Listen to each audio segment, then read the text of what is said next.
Thank you for having me. My name is Steve Mfuranzima. I am originally from Africa, East Africa. My country's name is Burundi.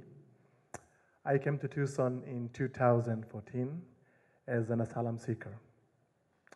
I came here to pursue freedom from Burundian governmental control, governmental persecution, characterized by oppression of the media, torture, massacre, corruption, poor governance, weak government institutions, and extreme poverty.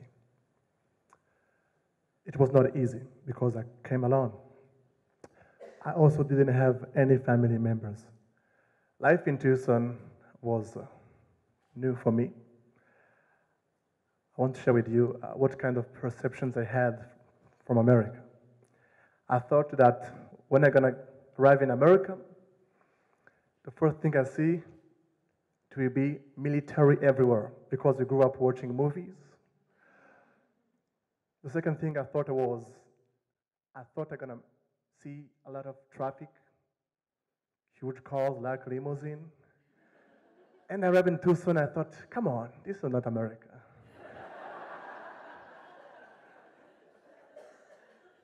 Also, I remember my first days in Tucson. People were asking me, where are you from? Because you have like a weird accent. Say, from Africa. And they asked me, do you live with lions? How about zebra or hippo? But I like Tucson because even if I was by myself, alone, I met friendly people. They never laughed at my accent. They always supported me. From 2014 to 2015, I couldn't work. As an asylum seeker, the status does not allow us to work. It was tough. It was hard. Friends, churches were helping me with food, with transportation. After a year, I remember it was in November 2014, I got my interview. I was accepted to live here permanently in 2015, January. I remember in January 2015, my first reaction was to find a job. I worked 3 full-time jobs because I wanted to save. My wife was still in Africa. And also, I wanted to celebrate a religious or church ceremony. In Africa, we define marriage in 3 steps. We have a traditional wedding, we have a legal wedding, and we have a church wedding. So I came here in Tucson only married with my wife legally, and my second step was to organize the church ceremony. So we planned our wedding ceremony in November, and my wife came 1 year, 11 months, 29 days after I got in Tucson. She arrived in September 8th, 2015. It was tough because our families were denied visa to come to our wedding ceremony. Imagine planning a marriage, it's once at all, and you don't have family members. I remember, I think it was maybe 2 days or 3 days before our wedding ceremony, we're driving on Wilmot and Broadway, my wife was crying. And I was thinking, how can I comfort her? But I tried to explain to her that even if we don't have our biological members, our biological family members, we have a new lovely family. We have Tucson members. We have Tucson people.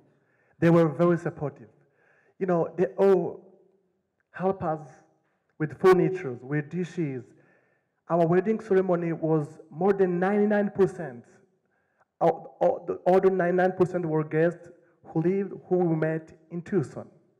We were lucky and blessed, even if we didn't have people from Africa, we had people from Tucson. We had people from my church, people from our apartment, we have neighbors, we have our coworkers. We were lucky. After that, we planned to go back to school. We believe, as Nelson Mandela said, the president the one who fight against apartheid in South Africa, one of my famous quotes is from him. It says, education is the most powerful weapon which you can use to change the world. When I got here, I came up with the Bachelor in Political Science, and my wife has a degree in psychology, but we couldn't find a job. Someone told us to get a job in America is about who you know, and we didn't know anybody. So our investment was trying to save up to go back to school. We worked 2 full-time jobs.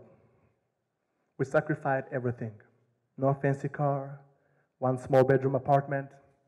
We tried our best because we know that investing in education means investing in the future.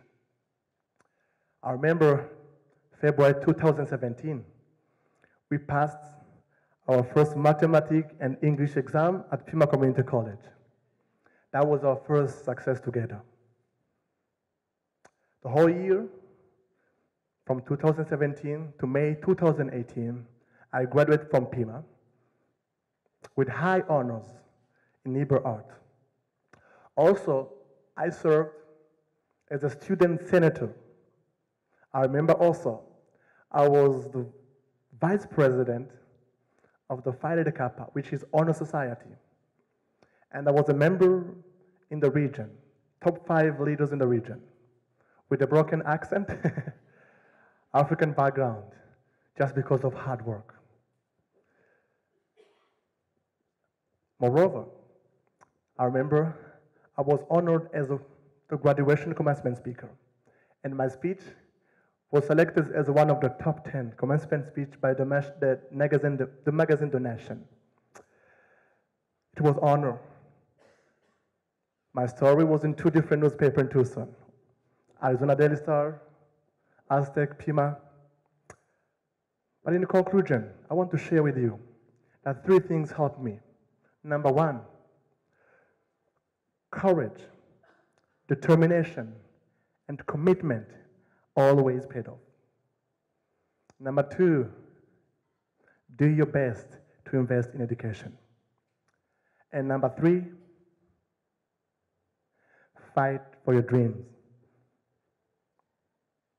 I want to conclude with my story by saying that my biggest wish is to serve in the public service. And I really can tell you that Tucson is not only my family, but Tucson is more than that. Tucson gave me a second chance. Tucson is my identity. Tucson is my blood. Tucson is my family. Thank you, and God bless you.